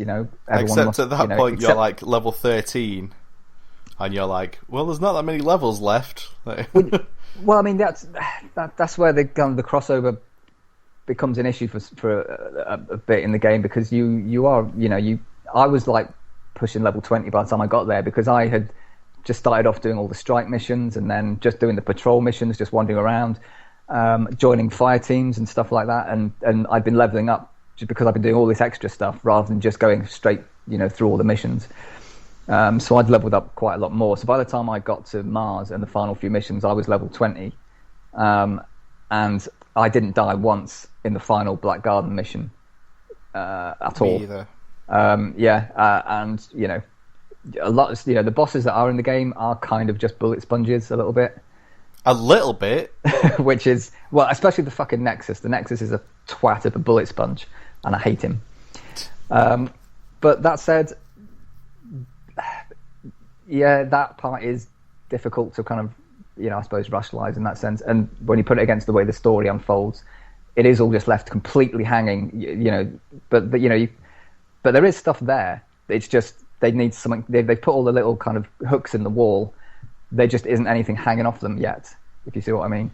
I kind of disagree. And that is a problem. I think, for me, lack of payoff isn't really an issue, because there's going to be sequels after sequels. So lack of payoff isn't an issue, but lack of setup is where this game feels so hollow and lifeless to me. Like, who am I playing as? Someone that was brought back to life. Doesn't matter how or why you were a Guardian that was dead, or what was going on there. It doesn't matter. Okay, where does my ghost come from? Why is he special? Doesn't matter. We won't set any of that up. Like, okay, do you want to maybe tell me why I'm going to this planet for a mission?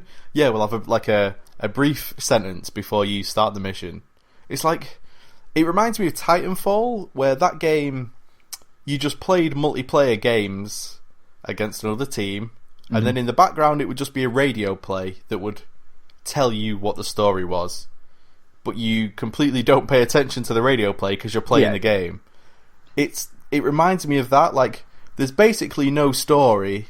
There's just play the game, and then we'll sort of maybe throw in some hints at a story now and then. Like, and I think part of the problem with that, well, part of the reason it's like that is because they want to sort of have their cake and eat it too. They want to have a story that they think is epic, but at the same time they want you to be able to do whatever you want at any time. You can go into a level 8 mission when you're level 5 if you want. It's going to be really hard, but we give you that option, even though that mission, story-wise, is different to what you should be doing. Like, for example, there's one mission where when you select it, the mission description is just like, go to this place and stop this thing from happening. And as your ship's flying down to the planet, some guy's like, message to all channels, this is the most important thing in the universe. They're trying to destroy the traveller with some ancient voodoo magic. And then you just do the mission, and it's just a standard mission. And then at the end you get, like, a bit of loot, or whatever. You can do that mission at pretty much any time once you've gotten to that planet. Yeah. It doesn't have any significance, You know, that guy should be coming up to you after the mission and being like, you literally saved the Traveller from destruction. We sent this message out to every single Guardian. You're the one who did it. You should feel awesome. Here's some epic loot. I'm the guy who's selling the level 20 loot that's all purple and epic. So I'm obviously going to give you something cool. But no, you just do it. There's no thank you. There's no celebration that you've just saved the Traveller. It's just another mission. It just so happens that the text before this mission said they're trying to destroy the Traveller with whatever's at the end of this mission. And it all feels very pointless and rote and hollow, and just so much of it lacks personality and life. Whereas something like Borderlands, is the gameplay is... I find it more interesting because the enemies are way more varied. That is a definite. There's not enough variance in the enemies. I think there's 10 enemies in Destiny. Types. But there's. But in Borderlands, like, there's so much personality going on, and every mission, you're constantly being talked to by a guy who's like giving you funny, witty dialogue, and then you get to the end and it's something completely unexpected and entertaining. And then, you know, Borderlands is helped by, at the end, you get, like, of most missions, you get a cool, like, unique weapon that does something completely different to every other gun in the game. Whereas Destiny, everything about it, everything you get from completing a mission, everything you get during a mission, everything feels generic. You know, you go to one of these loot guys who's selling, like, level 20 stuff, and it's some crazy hand cannon with like 4 billion damage that has like 1,000 things you can upgrade on it, and then he just gives you a regular gun that you could probably pick up in a mission. It's like, what? Like, I just literally saved the Traveller's life from a cult underground on the moon. Yeah, and but I mean, giving me standard. But that's the consequence of this being just the beginning of the story, really, and them having this crossover between FPS and MMO. It all comes down to a consequence of those two things, and them having to somehow balance those two things out. But it doesn't feel... It's not fully one thing or the other, and having that middle ground is difficult to tread, and that's where I think that's where you're seeing this problem's coming in for a lot of people. It doesn't feel like the start of an epic story, though. It doesn't feel like... It feels like this entire game should be one actually entertaining mission in a much bigger game. Like, if this game was maxed to level 100, and this was one mission in which you do all this stuff to get to the mission that you do at the end of the game, which I guess is supposed to be a big deal, but is never made out to be a big deal in any way, like, that feels like what I expect from this kind of big budget game to me. Everything I did in the game felt inconsequential. Literally everything. Like, every mission. And part of it is because, like, the way they have to set up these missions is, this mission's been given to the Guardians, and because you're a Guardian, one of 1,000, let's see if we can maybe go and do it. Because there are hundreds of other players playing the game at the exact same time as you, probably doing this mission, and they have to address that in some way. Whereas I think it would have been better to do the MMO thing, where, you know, if you walk up to somebody in an MMO, even though you're only level 10, they'll be like, oh, so you're the recruit I've been hearing about, you're the hot shot from the thing, and I'm a level 10, stood around 50 other level 10s talking to this quest giver, but you feel like you're the star. Whereas Destiny, I never felt that way once. Even when I was the one saving the Traveller in like 9 separate missions, not once was I treated as the Master Chief, you know? I think that's one thing Halo actually did really well. They set up a hero, and they made you feel epic when you were playing as him. Whereas in Destiny, you're a generic guy, and you feel generic when you're playing him, and nothing about it feels special to me. I don't know, I think they've, rather than do that, they've gone the route of, you know, you being able to customize your character to a degree. I mean, you know, there's a limited amount of armor that's available. Sooner or later, you will get the best armor, and everyone will just have the best armor that they can possibly be eventually. But you can still customize, choose, the weapons you use and all the rest of it to suit your style of play, I guess. But beyond that, you are just the other part of it though that is really important is the multiplayer part of it, and everything you say is kind of true, but without the multiplayer bit in there, you can't really ignore that part of it, which I tried to do for the first few days I was playing, because I just want to play through the story stuff by myself and all the rest of it. Mm-hmm. But then once I'd gone, I'd kind of been denying people's requests to join fire teams and all the rest of it, because I didn't know if they were going to go off and do a strike mission that I hadn't done yet. Yeah. So I'm like, I don't want to see this yet because it's not somewhere I've been yet, or it's a story mission that I haven't done yet, and so I want to go and through it in order and all the rest of it. So I've been denying all these requests for a few days until I'd finished the complete game, all the story missions, and every mission in fact. But then I've started actually joining other people and letting other people join me and go through the Vanguard strikes and stuff like that. And going back to some of the missions, like the summoning pit mission on the moon. I mean, after you've gone through Venus and Mars and spent ages on there, going back to the moon, I'd completely forgotten about the moon and what it looked like and how different it does look to the other places.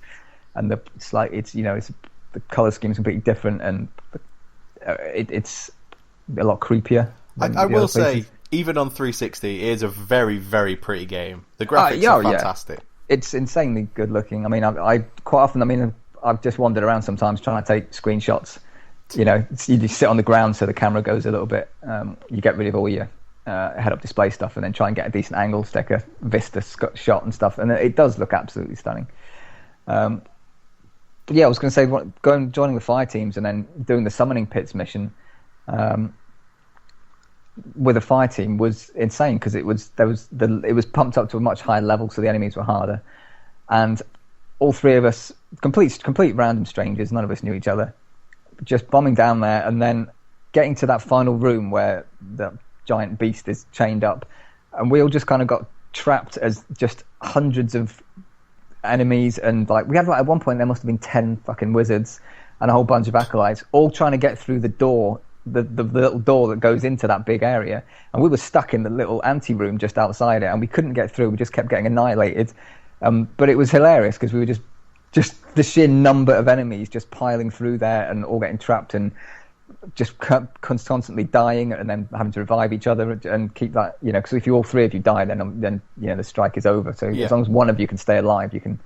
And that tension of being one guy left alive and going, fuck, if I die, I'm going to fuck this up for everybody, and just trying to survive, or hoping that the one guy who's left alive is not going to get his ass kicked before you can revive.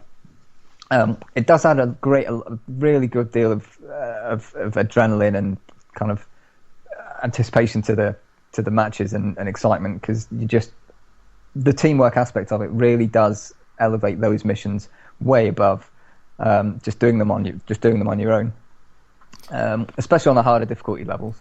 The game doesn't do that enough, just throwing tons of enemies at you. I actually quite like the Vex as an enemy. The first time they arrive, and there's just this big horde of them, and then this mechanical kind of Cybermen style walk. I thought was quite hilarious, but good, but hilariously funny, the way they just made them into this kind of weird mechanical, just flood you with loads of enemies. I thought that was quite cool. Yeah, I mean they're the most generic enemy in the world.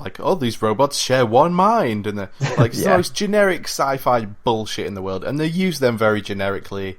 They're an ancient evil race of robots. They're very evil, and they all you think with one mind. Blah blah blah. Robots.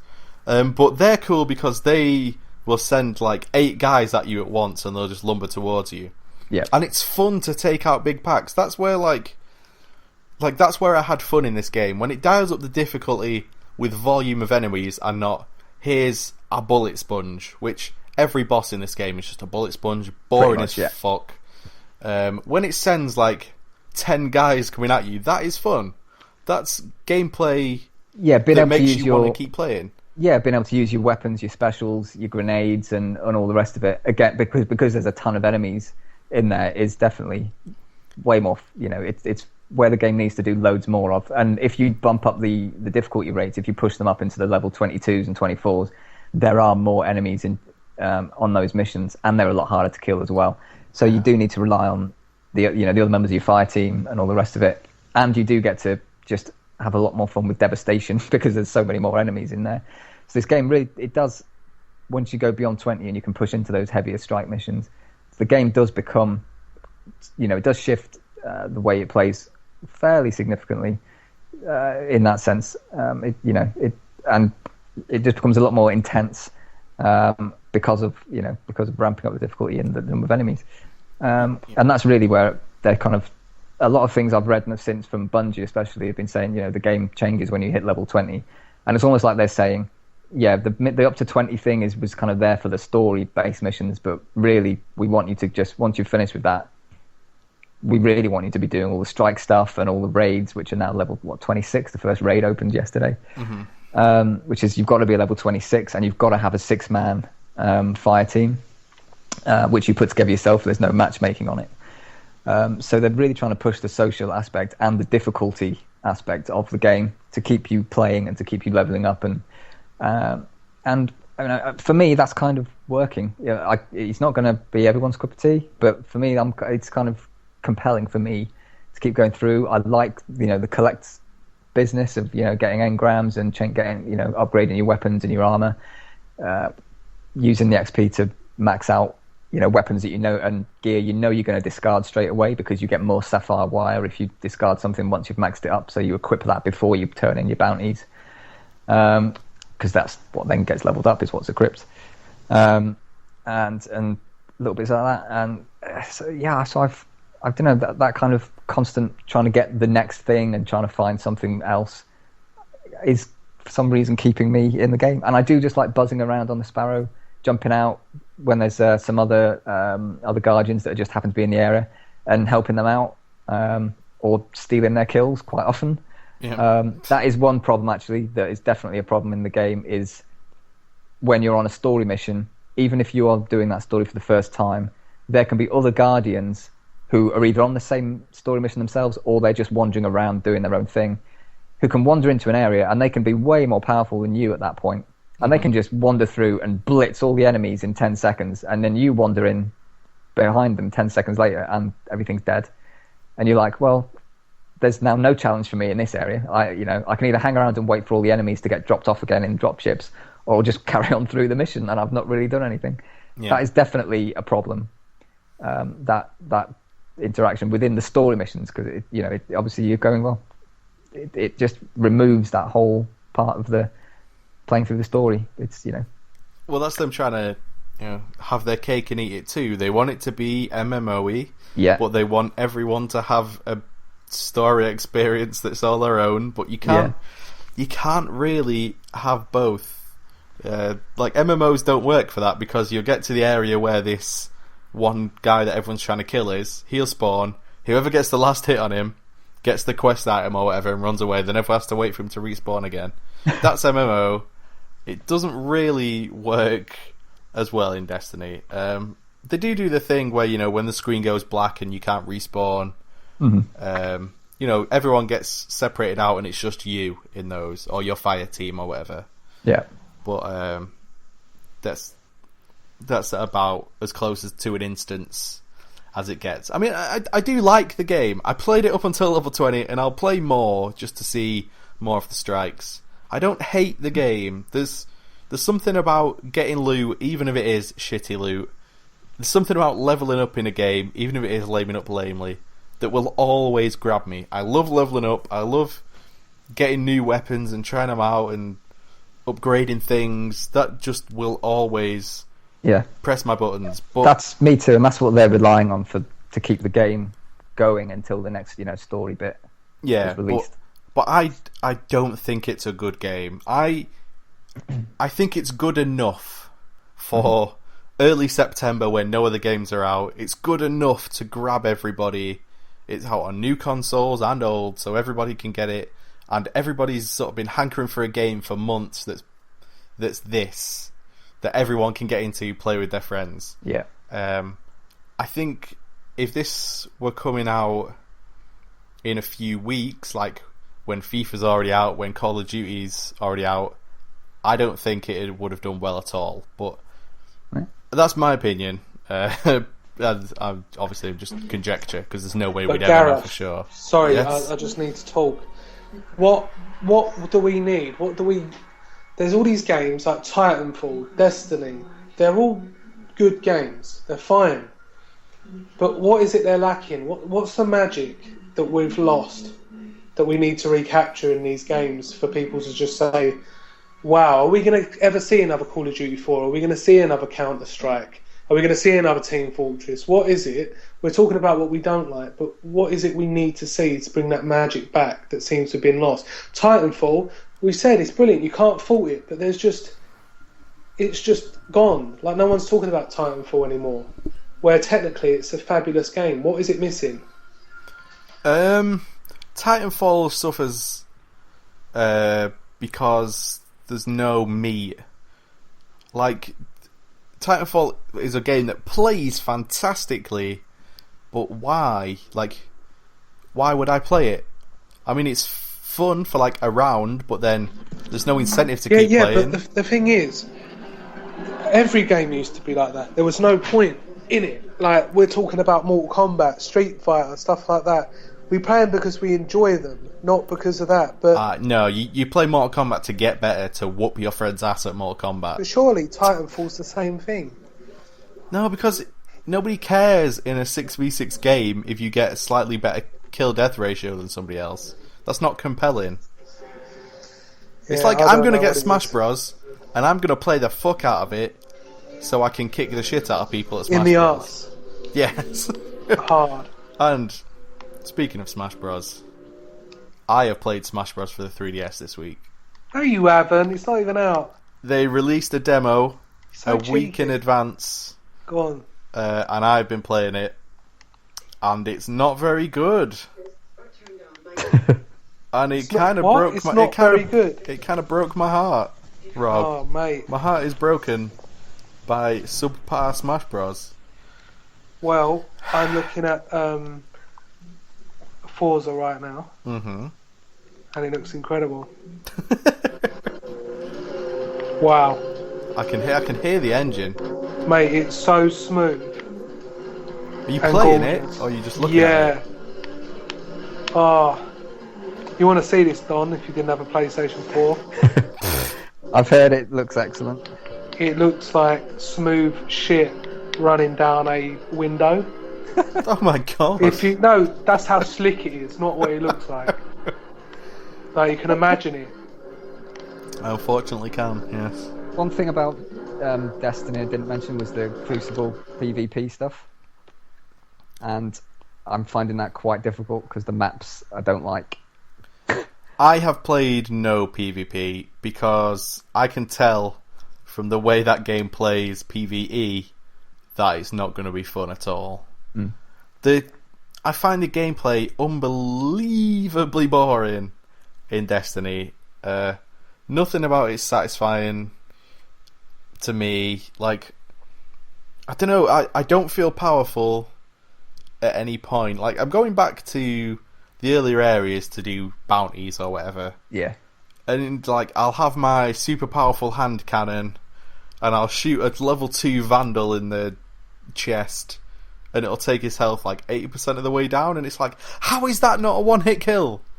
That's weird, because I don't have that problem anymore. I'm literally one-shot head killing everything. Well, yeah, if I hit him in the head, then it's Goo City. But, you know, if I, say, clip him in the shoulder, it's not a one-hit kill. I'm level 20. My hand cannon is level 20. You are level 2. How am I not powerful enough to eviscerate you just by looking at you? Oh. It's kind of ridiculous. And I want to feel powerful. In a game where I'm collecting armor that has massive numbers, a gun that has, 100 times the number my starting gun had, I want to feel more and more powerful, and instead I feel the same as I did at level 2, except now I know that my gun has a bigger number, even though it doesn't necessarily feel that way. What class have you been playing as? Titan. Right.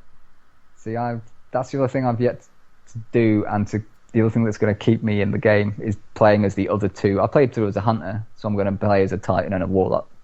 next, and I'm going to level those up to level 20 whatever as well, just because I want to, and to see how they're different.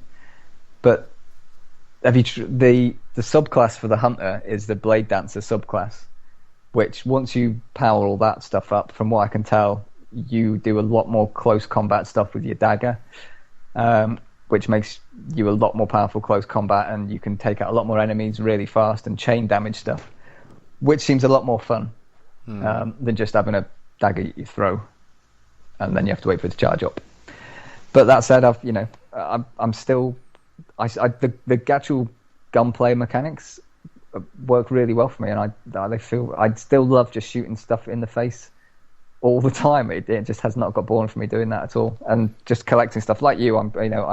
Leveling up becomes kind of addictive after a while, and I'm just constantly after trying to find that next kind of legendary engram and there are exotic weapons out there, none of which I've ever seen, but they do exist, and I want to find some, and all that stuff that it is a bit like that Pokemon kind of mentality. You've got to collect everything. That kind of is keeping, for me anyway, that's what's keeping me kind of going in the game. This is, I'm a person who's played a shit ton of Borderlands in my life. This is a post-Borderlands game with the same concept, first-person shooter, MMO style leveling up and loot system. It doesn't hold a candle to Borderlands in any respect. Like, in any at all. The co-op in Borderlands is better, even though co-op in Destiny is fun. Co-op in anything makes it better. Yeah. Co-op in Destiny does make things better, but co-op in Borderlands is so much more fun. The shooting is so much better in Borderlands. The variety of weapons means you're constantly having new experiences in combat, and there's fucking millions of different types of enemies, so everything's fresh and new. Your abilities are far more editable. Like, your main action skill can be tweaked in any number of ways to give you a different playing style, whereas in Destiny it's like you can tweak it maybe one or two ways. It's very binary. Borderlands leveling up, you level up a massive skill tree where you have tons of options every time. Like, you're getting loot left, right and centre. In Destiny, you're getting a gun, say, every 10 minutes? Maybe a bit of loot every 10 minutes. In Borderlands, you're getting loot every 10 seconds. Like, some of it may not be very good. You may stumble across something really powerful, but it's not, you may not get better loot in the same time frame. Playing 10 minutes of Destiny and playing 10 minutes of Borderlands, you may end up in both games only finding one gun that you want to keep. But then in Borderlands, because you have your inventory's full up every 15 minutes, and you have to go to a thing and sell all the shit weapons you got, the volume that you get actually does have an effect. It's a hoarder mentality. You want to grab as much stuff as you can. You're constantly picking up, oh, there's a new gun, grab that. Oh, the numbers on it are slightly worse, so I won't equip it, but I can still sell it for money, so there's still a point. It's all very tactile and feels really good. Whereas in Destiny, especially because you can discard stuff straight from your inventory and get glimmer for it. Yeah. So there's no point in which my inventory has more than one weapon. Well, that's where it does change after 20. If you want to start leveling stuff up, you need to discard gear a lot more, and leveled up gear as well, because in order to level up rare and legendary gear, you need sapphire wire, which you only get by discarding gear. And the more leveled up that gear is when you discard it, the more sapphire wire you get. And it always costs more than it does to sell. So that's why there's still people are getting lots of green uncommon loot and stuff rather than legendary and rare stuff, even though they're in their 20 plus levels. Because of that you've got to level up all this other stuff using all the bounties and the strike missions and stuff like that to actually level them up so you can sell them off for other stuff. But there's a whole bunch of other stuff to collect, which is also tradable against weapons and gear for the different merchants that are around the tower. They all want different stuff. So it's so many currencies in this game. Yeah, and they all want different amounts of stuff and to level up just one, or buy one, Vanguard weapon that's level 20 plus costs so much. You've got to farm so much of that stuff that it does seem slightly excessive.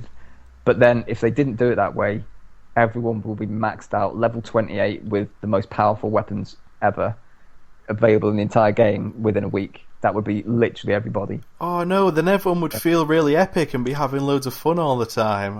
Whatever would we do then? But the problem with that is they've got to keep this going until the next story stuff comes along, whenever the hell that's going to be. And if everyone is just maxed out at everything, then there's less reason for them to keep going back into missions and stuff, because there's nothing to be gained by continuing to go back and to do more bounties or what have you, unless you're just doing PvP for, because people like, obviously, doing the matchmaking stuff anyway. So that's why I think that they've got those levels that high for a lot of the gear and all the weird shit that you find around the place. But that's like, you have one gun that you're trying to upgrade versus in Borderlands where you're getting 100 guns and like a few of those might be awesome. That's a much more... I mean, I'm not just saying this in my opinion, like, I've played both styles. Mm-hmm. That is a much more interesting way of approaching it, because any gun that drops could be potentially a legendary. And it's that excitement when you know an enemy's going to drop. If it's like a really hard enemy, you know it's going to drop at least a blue rarity. Yeah.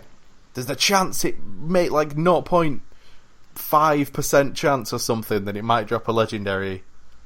Like, that's always a possibility, and something like that I just find far more interesting than the Destiny model of, you have a weapon that you pay a lot of attention to, instead of in Borderlands every weapon is disposable at any time, which for me personally, I don't know, I've just more alluring. I've got rid of even my rare weapons. I've got rid of quite a few of. You end up just keeping hold of whatever's the most powerful, or pretty much.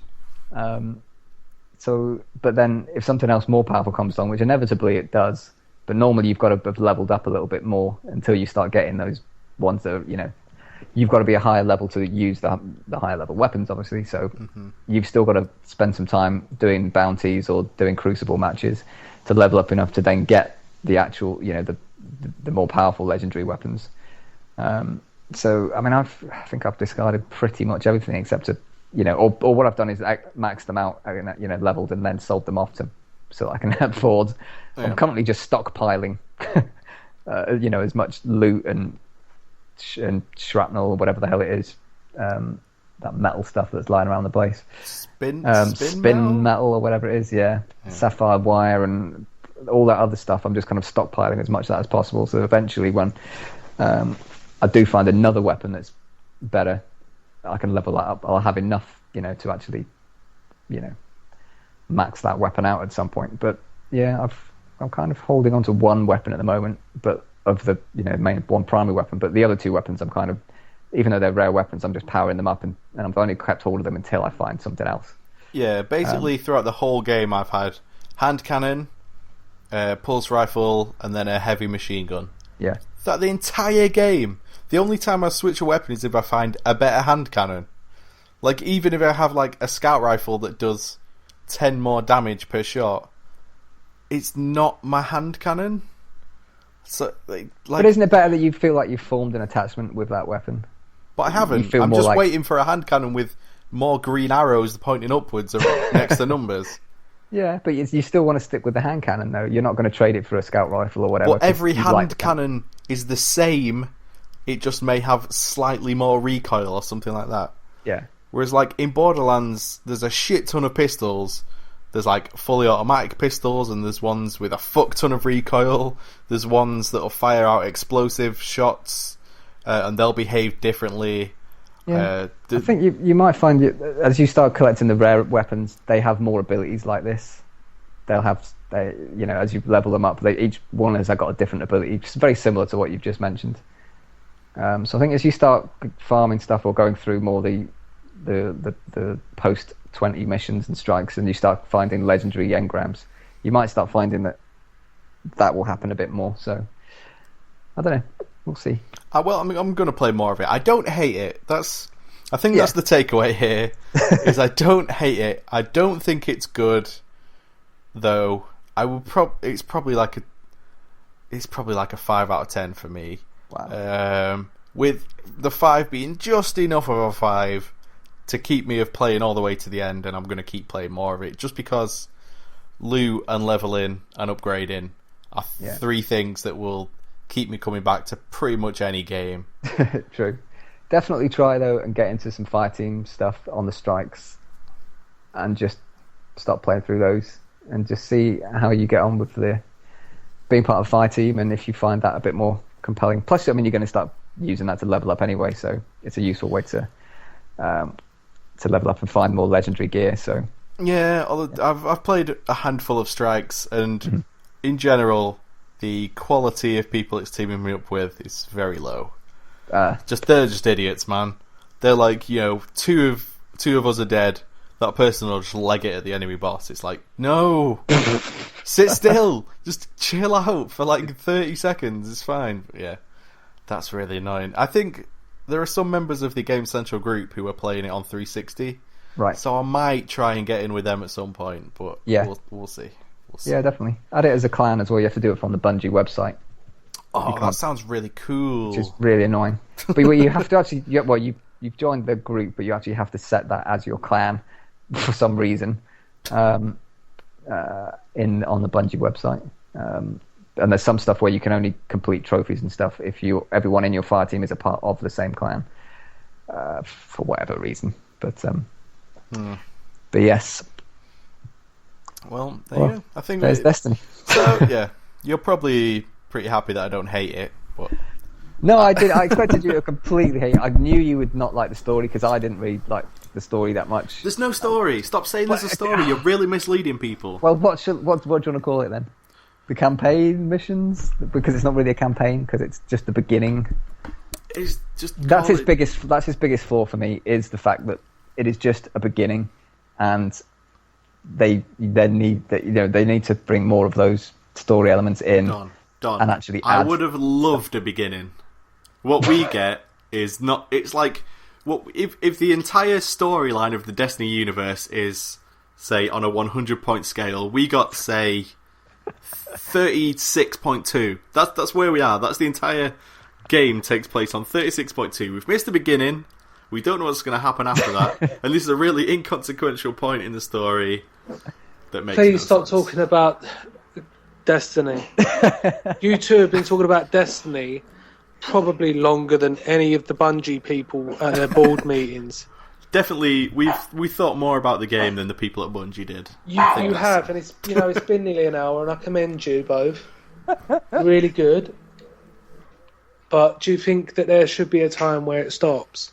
We can stop now. I can talk about the Smash Bros demo if you want. You hated it. I hated it, but I can tell you why. Go on then. Is it because it was on the 3DS? Kind of, yeah. I wasn't expecting. Too small to kind of pay any attention to actually what's going on. Yeah, you don't really realise when you're playing on a big TV, but the camera in Smash Bros games pulls out really far back quite a lot of the time to fit everyone on screen. And on a tiny little 3DS screen, it's so hard to make everything out. And then couple that with the fact that the circle pad is a very, very poor substitute for an actual thumbstick. You just can't. You don't feel like you have the right sense of control. I mean, I played like a game against. It just doesn't, like, the whole point of smashing is it's like a tactile, like, as you flick the stick, you press A at the right time. But because the thumbstick, there's no like snap to it, because you feel like you'll break the cunt. So it's like you'll sort of push it. You'll sort of push it and press A at the same time, and sometimes it just the timing doesn't feel right because there's not a real tactile feeling on the circle pad, and it never really feels very satisfying. I mean, I can beat the computer at level 9, whatever. Like that's not an issue because I'm a Smash Bros god at this point.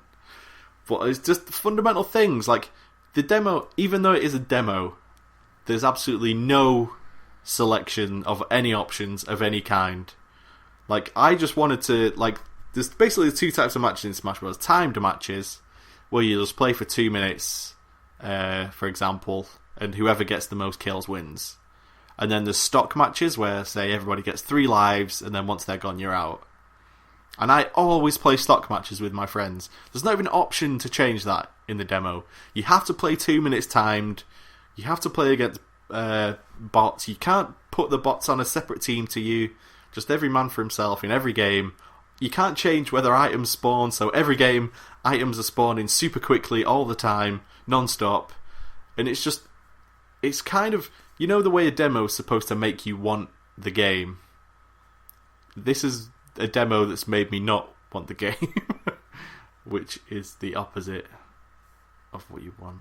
It's pretty sad. Also, the selection of characters is not great. Like, why is Link in there? Link is the shittest Super Smash Bros. Character.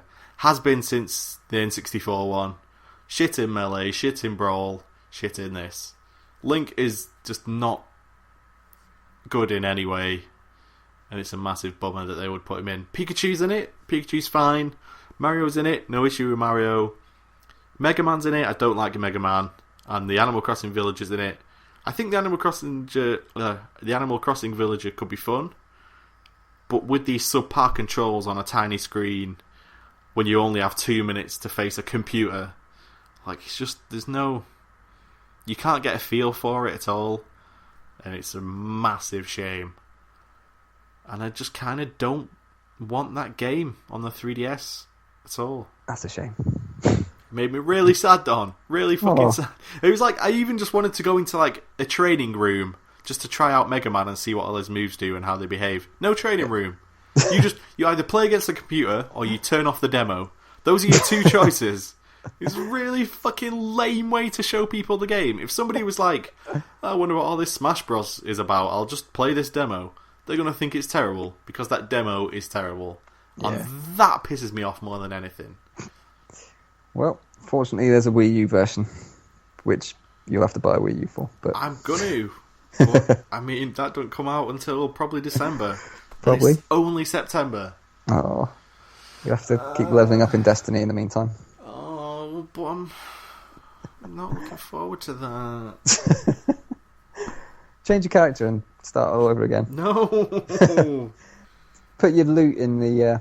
put your gear in the archive, whatever it's called, and then you can pick it up as another character. You put your loot in the archive? I have done. My archive is full of loot. Well, alright then. That doesn't sound like a euphemism at all. Alright, Rob, I'm done talking about boring stuff now. You can end the podcast. Thank you very much. Well, Gareth, thank you for your great input this week. You're very welcome. And Don, thank you also for your great input this week. Thanks. I hope you're going to join us next week, or Gareth could just carry on the podcast on his own until then, like a 24-hour stream, and we'll just pop up again next Wednesday, do our little bit, and then he can keep going. So, there we go. So, everyone say goodbye. Bye, Gareth. I love you. Bye, Rob. I like you as a friend. Bye, Don. I like you as a friend as well. Bye, Rob. Bye.